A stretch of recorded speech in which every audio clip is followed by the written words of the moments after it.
How's it going, everyone? It's EV Kid. I just wanted to do a quick update on Tesla and Tesla stock regarding the current situation with last week being added to the S&P 500 and what I think about the future of Tesla. So I'm just going to get right into this.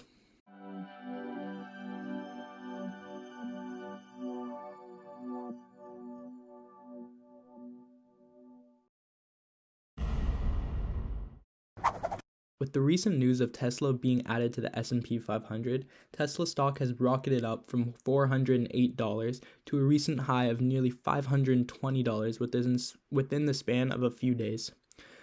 I wanted to talk about why I like Tesla stock moving forward, as well as touch on if I think this could just be the beginning of another great run.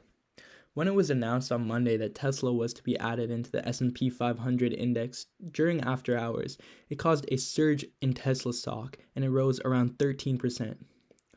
It also sent a ripple throughout the broader EV market, with companies like NIO, XPeng, Li, and Solo benefiting greatly from it. I'll also be doing an in-depth review of all of these companies in the future, so if you're interested in that, feel free to subscribe and stick around. Everything that happened with Tesla stock last week was great for shareholders. However, I want to focus on what's going to happen in the future. Being someone who has a portfolio comprised of over a third Tesla, it is important to not get caught up in the new S&P 500 news, because it really isn't changing anything about the company itself. And I think that's important for a lot of investors to realize. Long term, there most likely will be little to no impact. With that being said, there is an interesting situation regarding Tesla as of now. Let's look back to early September when Tesla was trading at nearly $520 and absolutely tanked to $320.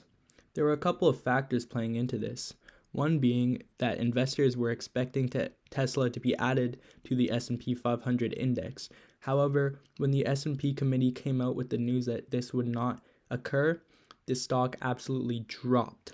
Secondly, at around the same time that happened, Tesla decided to raise around $5 billion of shares. Lastly, with the rise of companies like Nikola, NIO, and XPeng, it appeared that Tesla may have finally come across some competition on its own soil. All of these factors together was the perfect storm for shares to fall almost 40% from the top of roughly $520 to a bottom of $320. Tesla stock then managed to trade relatively flat for the next 3 months before breaking out from last week's news. Now looking at Tesla today, none of these factors are really applicable. It did get added to the S&P 500. There are no plans in the short term of raising capital, however it could happen in the future.